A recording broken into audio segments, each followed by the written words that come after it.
তুরস্ক, সাইপ্রাস এবং আজারবাইজান সহ অন্তত ১১টি দেশে হামলা চালিয়েছে তেহরান। এর মধ্যে তুরস্কে যুক্তরাষ্ট্রের পারমাণবিক অস্ত্রবাহী একটি সামরিক ঘাঁটিতে ক্ষেপণাস্ত্র হামলা চালায় তারা। এই ঘটনা প্রমাণ করে যে ইরানের দূরপাল্লার ক্ষেপণাস্ত্র সক্ষমতা পুরোপুরি শেষ হয়ে যায়নি।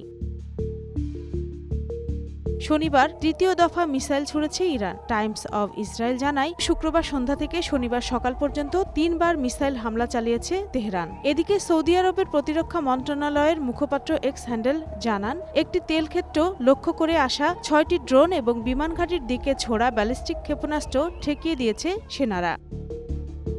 মার্কিন সেনাবাহিনীর ঘাঁটি, সামরিক অবকাঠামো এবং জাহাজ বিমানের গতিবিধির তথ্য ইরানকে দিচ্ছে রাশিয়া। সংবাদ মাধ্যম সিএনএনকে এমন তথ্য জানিয়েছে মার্কিন সূত্র। রাশিয়ার গোয়েন্দা তথ্যে ইরান কোনো হামলা চালিয়েছে কিনা সেটি স্পষ্ট নয়, তবে ইরানের কিছু ড্রোন এমন জায়গায় আঘাত হেনেছে যেখানে মার্কিন সেনাদের সম্প্রতি নিয়ে যাওয়া হয়।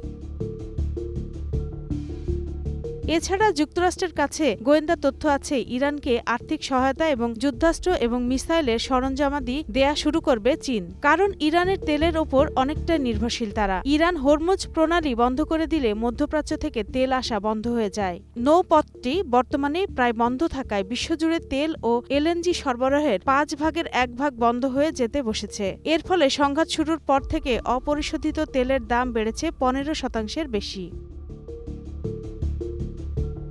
ইরানের নতুন নেতা হিসেবে যুক্তরাষ্ট্র এমন একজনকে খুঁজছে যিনি আমেরিকা ও ইসরায়েলকে সম্মান জানাবে। এক্ষেত্রে তিনি যদি ধর্মীয় নেতা হন তাহলেও সমস্যা নেই। শুক্রবার মার্কিন সংবাদ মাধ্যম সিএনএনকে দেয়া সাক্ষাৎকারে ডোনাল্ড ট্রাম্প বলেন, ইরানের নতুন নেতা নির্বাচনে তাকে যুক্ত রাখতে হবে। এক সপ্তাহ আগের তুলনায় ইরানের শক্তি অনেকটাই ফুরিয়ে গেছে বলে দাবি করেন তিনি।